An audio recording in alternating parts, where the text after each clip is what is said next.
વાગરા તાલુકા કોંગ્રેસ દ્વારા લોકપ્રશ્ને ટીડીઓને આવેદનપત્ર, તલાટીઓની લડાઈમાં વિદ્યાર્થીઓ પીસાતા હોવાનો આક્ષેપ.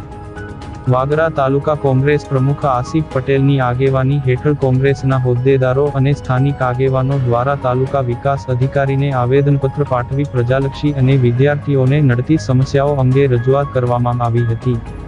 આ કાર્યક્રમમાં શકીલ રાજ દ્વારા રજૂઆત કરાઈ હતી કે વાગરા તાલુકામાં રેવન્યુ તલાટી અને પંચાયત તલાટીઓ વચ્ચેની ખેંચતાણ અને હડતાળના કારણે સરકારી કામગીરી ઠપ થઈ ગઈ છે.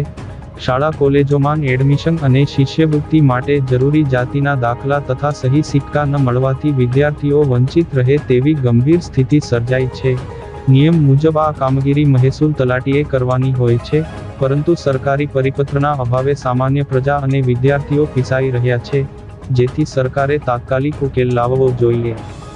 બીજી તરફ રઘુવીરસિંહ ચૌહાણ દ્વારા પીપળિયા ગામના ઘરવિહોણા અને જરૂરિયાતમંદ આદિવાસી, અનુસૂચિત જાતિ તથા પછાત વર્ગના ગરીબ પરિવારોને 100 વારના મફત પ્લોટ ફાળવવાની માંગ કરાઈ હતી. આ ઉપરાંત પ્રધાનમંત્રી આવાસ યોજના ગ્રામીણ હેઠળ મકાન સહાય વહેલી તકે મળે તે માટે તાત્કાલિક સર્વે હાથ ધરવા ભાર મૂકવામાં આવ્યો હતો. આ આવેદનપત્ર આપતી વેળાએ આસિફ પટેલ, શકીલ રાજ, રઘુવીરસિંહ ચૌહાણ અને સુરેશ પરમાર સહિત મોટી સંખ્યામાં ગ્રામજનો ઉપસ્થિત રહ્યા હતા. આજ રોજ અમે તાલુકા વિકાસ અધિકારીને વાગરા તાલુકા કોંગ્રેસ સમિતિ અને પીપલિયા ગામથી આવેલા આદિવાસી ભાઈઓની રજૂઆત કરવા માટે આવેલા હતા કે જે પીપલિયા ગામે તાલુકા વાગરા જે જરૂરિયાતમંદો છે કે જે દરેકને આવાસની સખ્ત જરૂરિયાત હોય, એક ઘરમાં 3 દીકરાઓ હોય, દીકરાઓના લગ્ન થઈ ગયેલા હોય, છતાં પણ આવાસ ના મળતા હોય, તો સરકારશ્રીને અમારી રજૂઆત છે કે તમે તલાટી પાસે ફોર્મ ભરાવો છો, એના પંચ રેડી કરાવો છો અને આવાસ યોજનાનો જે લાભ મળવાવાળો વ્યક્તિ છે એની પાસે મહેનત કરાવો છો, છતાં આજે 4-4, 5-5 વર્ષથી ફોર્મ ભરેલા હોય અને જો કોઈ આવાસ ના ફરવાતી હોય, એના માટે અમે ખાસ રજૂઆત કરવા આવેલા છે. અને બીજી એક રજૂઆત એવી છે કે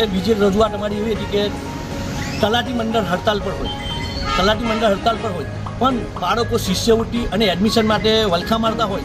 અને જો તલાટી મંડળ હડતાલ પર હોય અને રેવન્યુ તલાટી જો ચાર્જ લેતા ન હોય તો બાળકોને ક્યાં જવું, શિષ્યવૃત્તિનું ફોર્મ ભરવા ક્યાં જવું, એડમિશન માટે તલાટીને સહી સિક્કાની જરૂર પડે, પેઢીનામાની જરૂરત પડે, તો ક્યાં જવું? તો તાલુકા વિકાસ અધિકારીને અમે રજૂઆત કરી છે કે તમે તલાટીઓને કહો કે ભાઈ એડમિશન પૂરતી કોઈ સત્તા આપી અને પેઢીનામું કાં તો એડમિશનનું ફોર્મ જે કંઈ એમની સહી સિક્કાની જરૂરિયાત હોય તો કરી આપે, તો આખા વાગડા તાલુકા પર કે જ્યાં હડતાલ ચાલતી હોય ત્યાં બાળકોનું ભવિષ્ય ન જોખમાય, એ માટે ખાસ રજૂઆત કરવા માટે અમે